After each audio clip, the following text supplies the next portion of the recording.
May anonymous NBA scout na diretsahang nagsabi hindi championship caliber ang depensa ng Lakers. Sinabi rin niya na kailangan ng team na mag-trade para kay Herb Jones ng Pelicans.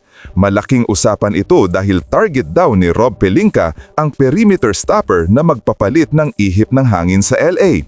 Ayon sa report, kinwestiyon ng scout ang kakayahan ng current starting lineup ng Lakers: Luka Doncic, Austin Reeves, LeBron James, Rui Hachimura at DeAndre Ayton.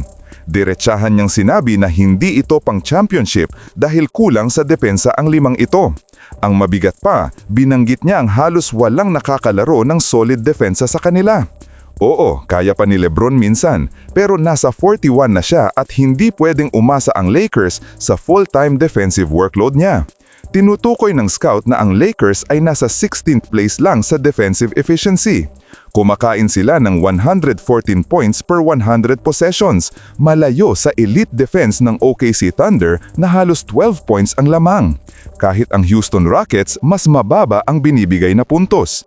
Ibig sabihin, mahirap para sa Lakers pumasok sa top 10 defense kung ganito ang roster nila ngayon. Sa gitna ng problemang ito, binibida ng scout ang ideya na kunin si Herb Jones. Si Jones ay former all-defensive first team at isa sa pinaka-underrated na perimeter defender sa NBA.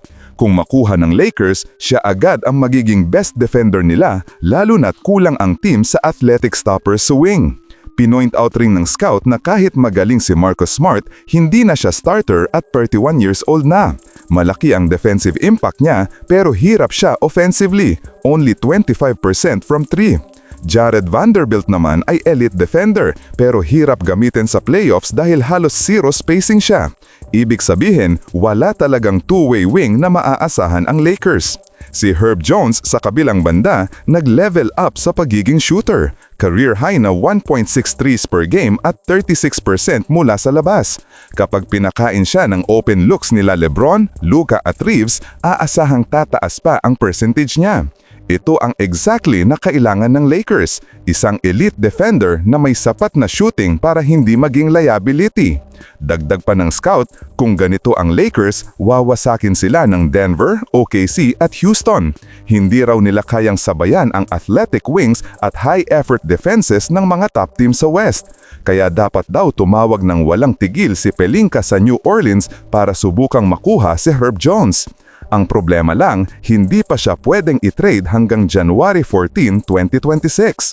Ngayon, kung totoo ngang open for business ang Pelicans, si Herb Jones, Trey Murphy at Jose Alvarado ang pinaka-inaabangan ng mga team sa liga. Pero sa tatlong ito, si Jones ang may perfect fit sa pangangailangan ng Lakers.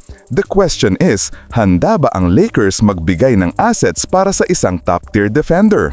Kung titignan, may punto ang scout. Ang Lakers ay masyadong nakadepende sa offensive star power ni Luka at LeBron pero walang sapat na perimeter defense para lumaban sa elite West teams. Ang pagkuha kay Herb Jones ay hindi lang luxury kundi necesidad kung seryoso ang Lakers sa championship run.